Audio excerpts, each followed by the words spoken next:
सही है। अच्छा स्टूडेंट्स, हम यूनिट 4 स्टार्ट कर रहे हैं जो कि है हमारे पास टर्निंग इफेक्ट ऑफ फोर्सेस। ठीक है, टर्निंग इफेक्ट को अलग से हम समझेंगे और फिर फोर्सेस पे हम अलग बात करेंगे। अगर आप चैप्टर 2 को देखें तो उसमें आप लोगों ने क्या स्टडी किया है, different types of motion study किए हैं। किस types of motion? Different types of, जिसमें है आपके पास वाइब्रेटरी मोशंस, ट्रांसलेटरी मोशंस और इसके अलावा सर्कुलर मोशंस, रोटेटरी मोशंस, ये सारे आपने स्टडी किए थे। ठीक है, जिनमें ज़्यादातर हमने डायनामिक्स और काइनेमेटिक्स में हमने ट्रांसलेटरी मोशंस की ज़्यादा बात की है, जबकि चैप्टर 4 में हम रोटेशनल मोशंस पे बात करेंगे, क्योंकि रोटेशन मोशन जो है वो हमारे डेली लाइफ में एग्जिस्ट करती है और इसको हम इग्नोर नहीं कर सकते। अब रोटेशंस कैसे एग्जिस्ट करती है डेली लाइफ में? ठीक है, सबसे पहले अगर आप व्हील का एक्शन देखें, व्हील की रोटेशन देखें एक्सिस के तहत, ठीक है, वो एक रोटेशनल मोशन है। इसके अलावा अगर आप अर्थ को देखें तो वो भी रोटेट कर रहा है मून के गिर्द। इस हिसाब से सन के गिर्द डिफरेंट प्लैनेट्स रोटेट कर रहे हैं। ये है रोटेशनल मोशंस। और डेफिनेटली इन रोटेशनल मोशन से प्रोड्यूस होता है टर्निंग इफेक्ट। क्या प्रोड्यूस होता है? Turning effect. क्योंकि ऑब्जेक्ट क्या करता है? टर्न करता है, घूमता है। कैसे घूमता है? अपने एक्सिस के गिर्द घूमता है। और कोई भी ऑब्जेक्ट जब अपने एक्सिस के गिर्द घूमेगा उसको हम बोलते हैं टर्निंग इफेक्ट। क्लियर? इसका मतलब है ऑब्जेक्ट को घूमने के लिए कोई एक्सिस होना चाहिए। ठीक है, और किसी ऑब्जेक्ट का जब एक्सिस बन जाता है तो वो ऑब्जेक्ट उस एक्सिस के तहत घूमता है। अब जैसे एटम का एक्सिस कौन है? न्यूक्लियस। न्यूक्लियस के अंदर प्रोटॉन और न्यूट्रॉन्स होते हैं। इलेक्ट्रॉन्स न्यूक्लियस को अपना एक्सिस मान के शेल्स में रिवॉल्व कर रहे हैं। ठीक है, इसी हिसाब से अर्थ मून के गिर्द रिवॉल्व कर रहा है, प्लैनेट्स सन के गिर्द रिवॉल्व कर रहे हैं। अब ये एक्सिस है अर्थ के लिए। अर्थ जो है वो एक एक्सिस पे घूम रही है, अपने एक्सिस पे घूम रही है। ठीक है, और इन तमाम टाइप्स ऑफ मोशंस को, मून का, अर्थ का मून के गिर्द घूमना, प्लैनेट्स का सन के गिर्द घूमना, व्हील का एक्सिस के गिर्द घूमना, साइकिल का व्हील है, कोई भी व्हील है वो जब एक्सिस के गिर्द घूमता है। तो इसके अलावा इलेक्ट्रॉन्स का न्यूक्लियस के सेंट्रल पार्ट यानी न्यूक्लियस को अपना एक्सिस मान के इलेक्ट्रॉन्स का घूमना, ये सारी मोशंस कैसी मोशंस हैं? Turning effect. ये टर्निंग इफेक्ट के प्रिंसिपल पे काम करती है। जाहिर सी बात है इनमें कोई ना कोई टर्निंग इफेक्ट प्रोड्यूस होता है। तो ये हुआ टर्निंग इफेक्ट। ठीक हो गया। इस टर्निंग इफेक्ट को हम डेली लाइफ में लेके डिटेल से स्टडी करेंगे, डेली लाइफ के कुछ एग्जांपल्स उठाएंगे। फिर बात आ जाती है फोर्सेस की। अब होता क्या है कि फोर्सेस हमारी डेली लाइफ में एग्जिस्ट करती हैं। सम टाइम आप किसी चीज को पुश करते हैं या पुल करते हैं, इन अदर वर्ड आप उसका स्टेट चेंज करते हैं। ठीक है, हम रोजाना जो है किसी ऑब्जेक्ट को हटाने के लिए लाजमी सी बात है उसको जब पुश करते हैं तो हम उसकी स्टेट चेंज कर रहे होते हैं। यानी हम फोर्स से अमूमन डेली लाइफ में क्या काम ले रहे होते हैं?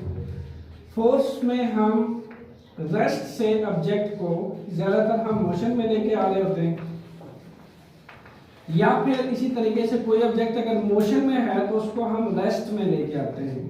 ठीक है, उसको हम रेस्ट में लेके आते हैं। दोनों एग्जांपल्स के तहत देख लिए। रेस्ट से हम मोशन में लेके जाते हैं, मोशन से हम रेस्ट में लेके आते हैं।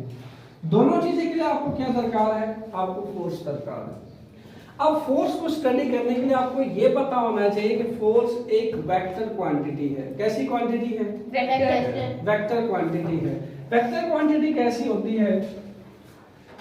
वेक्टर क्वांटिटी वो होती है जो वेल एक्सप्लेन हो सके किससे? Magnitude as well as direction. Magnitude, अच्छी तरह आपने इस बात को समझना है, as well as direction. Magnitude किसको कहते हैं? मिकदार को। ठीक, और डायरेक्शन किसको कहते हैं? जब आपको मिकदार के साथ सिम्ट भी रिक्वायर्ड हो, डायरेक्शन भी रिक्वायर्ड हो, तो फिर उसको हम कहते हैं वेक्टर क्वांटिटी। और फोर्स एक वेक्टर क्वांटिटी है। ठीक है, यानी मैं अगर फोर्स को बोलूंगा तो हम अमूमन फोर्स को यूं नहीं कह के बोलते कि 5 न्यूटन, 6 न्यूटन या 30 न्यूटन। यहाँ हमें डायरेक्शन देनी पड़ेगी आपको। मैं अगर आपसे कहूँ 5 न्यूटन फोर्स है, 5 न्यूटन फोर्स का मैग्नीट्यूड, आपका नेक्स्ट क्वेश्चन क्या होना चाहिए, ये 5 न्यूटन किस डायरेक्शन में है। मैं अगर आपसे कहूँ 6 न्यूटन की फोर्स अप्लाई की जानी चाहिए, तो आपका क्वेश्चन होगा 6 न्यूटन किस डायरेक्शन में। इसका मतलब ये कि सिर्फ मैग्नीट्यूड से एक्सप्लेन नहीं हो रहा, you need direction for complete explanation. ठीक, यानी मैं आपको कुछ ऐसे बोलूंगा 5 न्यूटन टुवर्ड राइट, अब आपको डायरेक्शन दे दी गई, 6 न्यूटन टुवर्ड लेफ्ट, सिमिलरली इसी तरीके से 30 न्यूटन या नॉर्थ या साउथ या ईस्ट या वेस्ट। जब मैं आपको एक डायरेक्शन सा दे दूंगा, आप कंप्लीटली एक्सप्लेन करोगे कि 30 न्यूटन आपको किस सेंस में अप्लाई करना है, कहाँ अप्लाई करना है। ठीक है, इसकी एग्जांपल कुछ एक दफ़ा बुक में ये दी जाती है, एक स्टोरी सुनाई जाती है कि वेक्टर क्वांटिटी की इंपॉर्टेंस बताने के लिए, फोर्स चूंकि एक वेक्टर क्वांटिटी से आपको शायद ज़्यादा अच्छा समझ आ जाए। अब एक स्टूडेंट है कि जो मिठाई की दुकान ढूंढ रहा है, ठीक है, यहाँ पे एक चौक है जहाँ पे ये एग्जिस्ट कर रही है, वो यहाँ खड़ा है, ठीक है,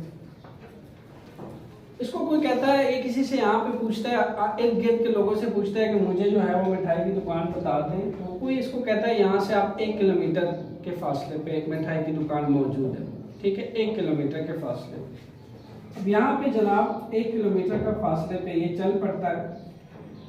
अब उसको ये नहीं बताया गया कि आपने किस डायरेक्शन पे जाना है। जब वो एग्जैक्ट इस लोकेशन पे पहुंचता है तो 1 किलोमीटर स्ट्रेट चला जाता है, क्योंकि उसको डायरेक्शन साथ असाइन नहीं की गई।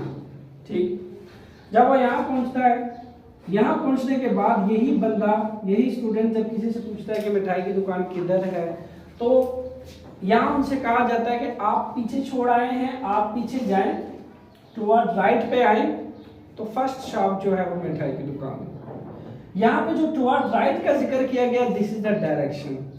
1 किलोमीटर वो आया तो सही, but 1 kilometre is not much enough, ये सिर्फ मैग्नीट्यूड था, डायरेक्शन नहीं थी। डायरेक्शन नेसेसरी कंडीशन है, उसको कहा गया कि 1 किलोमीटर आपने जाना है, टुवर्ड राइट आना है, यहाँ वो शॉप मौजूद है। This is the vector quantity, importance of vector quantity. Same force है, फोर्स के साथ आपको अगर डायरेक्शन नहीं दी जाएगी तो आप याद रखें, आप उसको कंप्लीट एक्सप्लेनेशन नहीं तस्वर कर सकते। आपको डायरेक्शन गिवन होगी फोर्स के साथ, क्योंकि फोर्स एक वेक्टर क्वांटिटी है।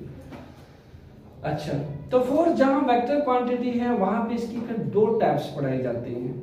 कौन सी वाली? एक को बोलते हैं लाइक पैरेलल फोर्सेस, एक को बोलते हैं unlike parallel forces. First type है इसकी लाइक पैरेलल फोर्सेस,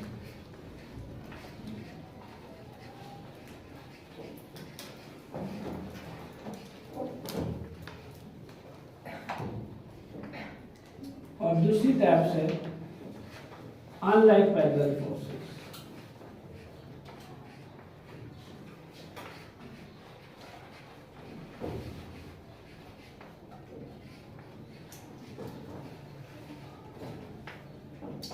अब लाइक किस सेंस में उसने बोला और अनलाइक किस सेंस में बोला। पैरेलल और पैरेलल वर्ड तो यहाँ सेम है, लाइक और अनलाइक को समझना है आपने। लाइक असल में किस सेंस में बोला है, लाइक हमारे पास बॉडी पे एक से ज्यादा फोर्सेस लग रही होती है, और जाहिर सी बात है हर फोर्स की अपनी अपनी डायरेक्शन होगी, क्योंकि फोर्स एक वेक्टर क्वांटिटी है।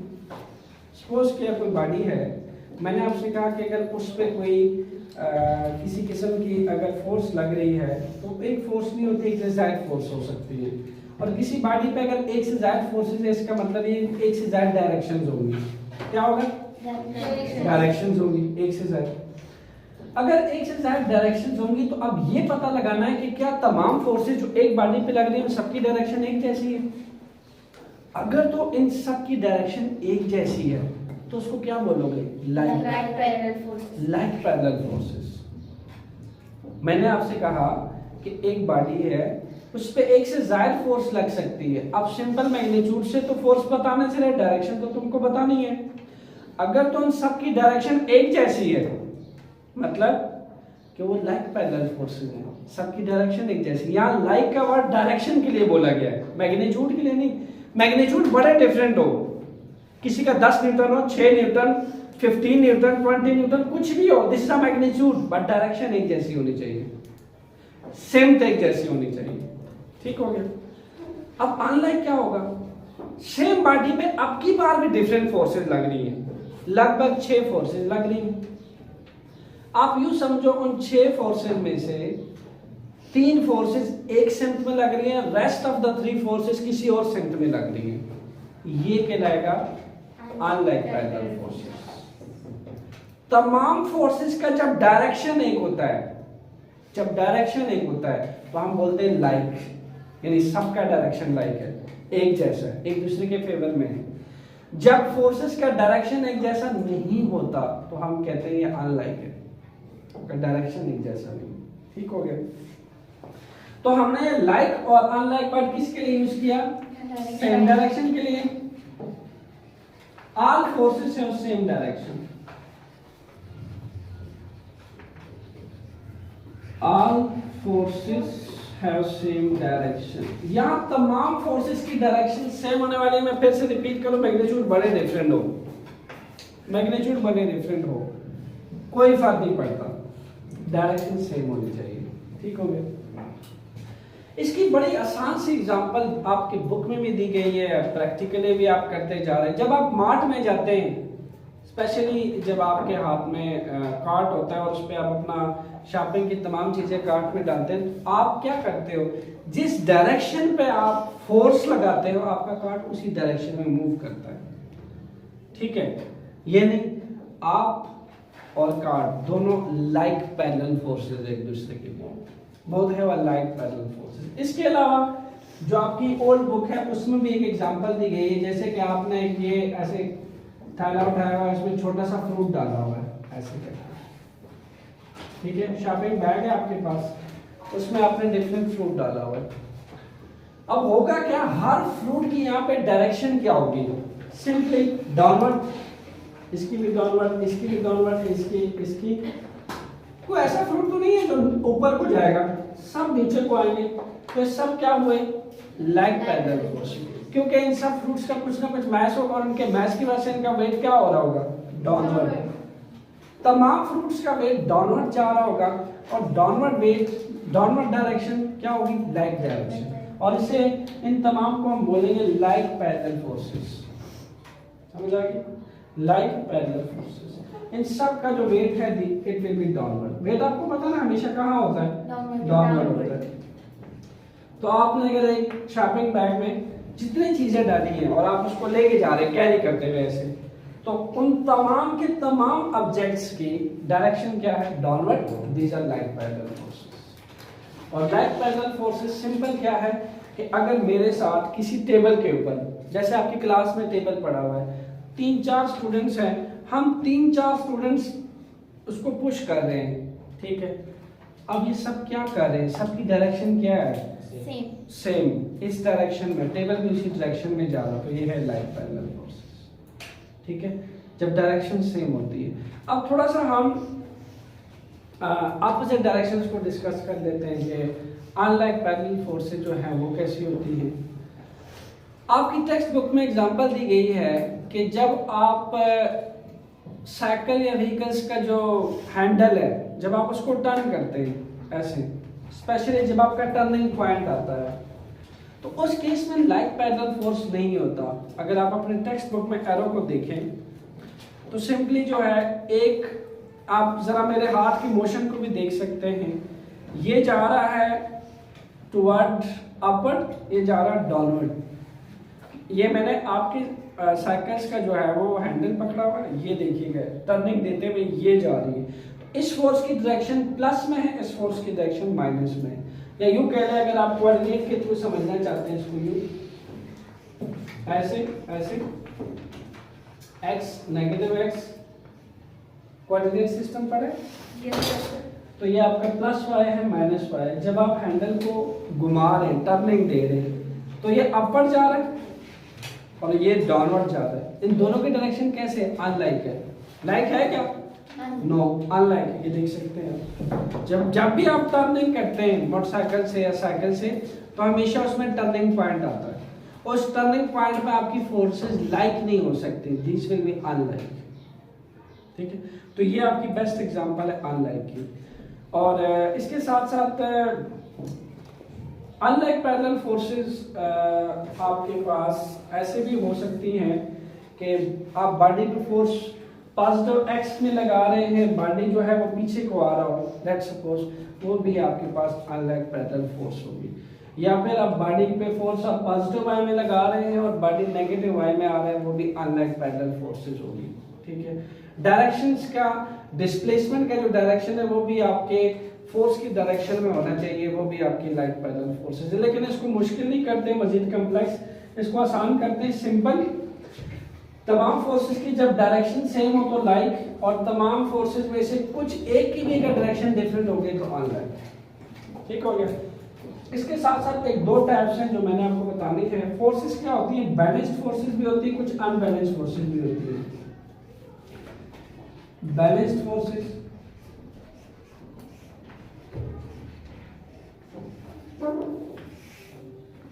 बैलेंस फोर्सेस कैसी होती है, इंडस्टर है आपके टेबल पे पड़ा हुआ। ठीक है, जो बैलेंस फोर्सेस होती हैं वो ऑब्जेक्ट को इक्विलिब्रियम में रखती हैं, रेस्ट पे रखती हैं, मूव नहीं होने देती। कैसे, इंडस्टर में रखने लगा हूं, आप देखिएगा टेबल पे पड़ा हुआ है, बुक पड़ी है, कीज पड़ी है, ये क्या हो रहा है, सिंपल एक आपके जो टेबल के ऊपर ये रखा डस्टर है, ये क्या कर रहा है, ये डेफिनेटली एक बल्कि इसमें यहाँ बना लेते हैं, ये इसके ऊपर एक वेट जो है वो नीचे डाउनवर्ड अट्रैक्ट कर रहा होगा, W=mg। वेट पता है ना, जो ऑब्जेक्ट के कुछ ना कुछ मास की वजह से डाउनवर्ड अट्रैक्ट करता है। ठीक है, अब क्या है कि आपको लगता है कि जब ये डस्टर नीचे अपना वेट टेबल के ऊपर छोड़ेगा तो क्या टेबल इसके ऊपर अपना रिएक्शनल फोर्स नहीं छोड़ेगा? डेफिनेटली छोड़ेगा। For every reaction there is a reaction, for every reaction there is a reaction, equal magnitude but opposite in direction. अब ये वेट है और ये आपका हो गया रिएक्शन। हर एक्शन के लिए एक रिएक्शन मौजूद है। अब ये रिएक्शन कितना होने वाला है, इक्वल मैग्नीट्यूड होने वाला है, इक्वल मैग्नीट्यूड आर डब्ल्यू के बिल्कुल बराबर है, मैग्नीट्यूड में बराबर होना चाहिए, this is Newton third law. ठीक है, R should be equal to W, ये ऊपर लगा ये नीचे लगा, मैग्नीट्यूड में तो इक्वल बट डायरेक्शन में ऑपोजिट, डायरेक्शन में ऑपोजिट। अब ये होगी बैलेंस्ड फोर्सेस। कैसे, इस फोर्स ने इस वेट को कंप्लीटली बैलेंस कर दिया। क्या कर दिया? बैलेंस कर दिया। तो हम ये कह सकते हैं कि ऑब्जेक्ट्स को इक्विलिब्रियम में लाने के लिए हम बैलेंस्ड फोर्स लगाते हैं। अगर मैं इस वेट को रहने दूं और इसके ऊपर अगर रिएक्शनल फोर्स ना लगे तो क्या होने वाला है, ये नीचे ही चलता रहेगा, it will bend. So there you need a balanced force जो इसको बैलेंस कर सके। तो जितने भी ऑब्जेक्ट्स इक्विलिब्रियम में पड़े, ये कीज और आपके पास बुक्स, आपके बैग्स, आपके पेन चेयर पे पड़े, ये कैसे रहते हैं एक जगह पे? बिकॉज एक बैलेंस फोर्स होती है जो एक से ज्यादा फोर्सेस को बैलेंस कर देती है। ठीक है, जैसे यहाँ पे आर ने डब्ल्यू को बैलेंस किया, ऐसे आपके पेन का वेट आपके चेयर उसको बैलेंस कर रहा होगा, आपका अपना वेट आपकी चेयर बैलेंस करती है। ठीक है, कॉपी का वेट चेयर बैलेंस करती है, बैग का वेट चेयर बैलेंस करती है। तो हर चीज बैलेंस होती है, इसलिए इसको बोला जाता है बैलेंस्ड फोर्स। कैसी फोर्स? Balanced force. ये आपके टेक्स्ट बुक में नहीं है लेकिन आपके नॉलेज में होना चाहिए बैलेंस्ड फोर्स कैसी होती है। ठीक है, सपोज किया अगर बैलेंस्ड फोर्स एग्जिस्ट ना करे तो क्या होगा, तो ऑब्जेक्ट्स फिर इक्विलिब्रियम में नहीं रहेंगे, स्टेबल नहीं रहेंगे, ऑब्जेक्ट मूव भी करते रहेंगे अनस्टेबल की वजह से, एक जगह पे बैठेंगे नहीं। ठीक है, this is known as unbalanced. इसलिए ऑब्जेक्ट्स को इक्विलिब्रियम में रखने के लिए you need always balanced force. जैसे नाम ही इसका रखा गया बैलेंस करना, इक्वल करना। ठीक है, इसी तरह अनबैलेंस्ड फोर्स कैसी होगी, जो ऑब्जेक्ट को इक्विलिब्रियम से डिस्टर्ब करे, अनबैलेंस्ड फोर्स।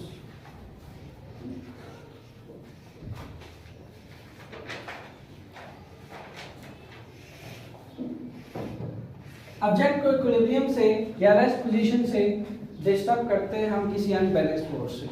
यानी अगर आपको आसान लफ्जों में ऑब्जेक्ट को रेस्ट से हिलाना है और मोशन में लेके आना है तो आपको एक अनबैलेंस्ड फोर्स चाहिए।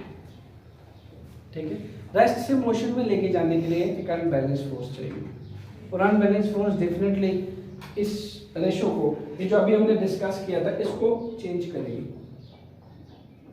बैलेंस फोर्स के रेशो को अगर आप चेंज कर दें तो इक्वल लगता है ना हमेशा बैलेंस फोर्स, अगर आप इसको चेंज कर दें तो उससे बन जाती है अनबैलेंस फोर्स। ठीक हो, सो इस लेक्चर को समराइज करते हैं। क्या पढ़ा? लाइक पैरेलल फोर्सेस और इसके अलावा unlike parallel forces. Turning effect पढ़ा। टर्निंग इफेक्ट क्या है? जो आपके डेली लाइफ में डिफरेंट ऑब्जर्वेशन है, ऑब्जेक्ट का अपने एक्सिस में घूमना, ठीक, रोटेट करना, ये टर्निंग इफेक्ट कहलाता है। इससे पहले चैप्टर 2 में जो है वो आपने डिफरेंट टाइप्स ऑफ मोशन पढ़ी थी, लेकिन टर्निंग इफेक्ट से इतनी अच्छी आपकी एफिलिएशन नहीं हुई। इस चैप्टर 4 में आप तमाम ऑब्जेक्ट्स के टर्निंग इफेक्ट से डील करेंगे। ठीक है, टर्निंग इफेक्ट वो भी तो है जो आप ऑब्जेक्ट को टाइट और लूज करने के लिए यूज करते हैं। अगर आपने स्पैनर यूज किया और नट को टाइटन और लूज करने के लिए भी आप टर्निंग इफेक्ट करते हो। ठीक है, नट के एक्सिस पे आप उसको घुमाते हो स्पैनर को, तो ये आपको लूज और टाइट होता है, वो भी टर्निंग इफेक्ट है। डोर का हैंडल है, आप उसे पकड़ के एक्सिस पे घुमाते हो तो वो खुलता है, फिर वापस लेके जाते हो एंटी क्लॉकवाइज तो वो बंद होता है, ये भी टर्निंग इफेक्ट है। तो बहुत सारे टर्निंग इफेक्ट है आपके डेली लाइफ में जिसको हम स्टेप बाय स्टेप जो है डिस्कस करेंगे।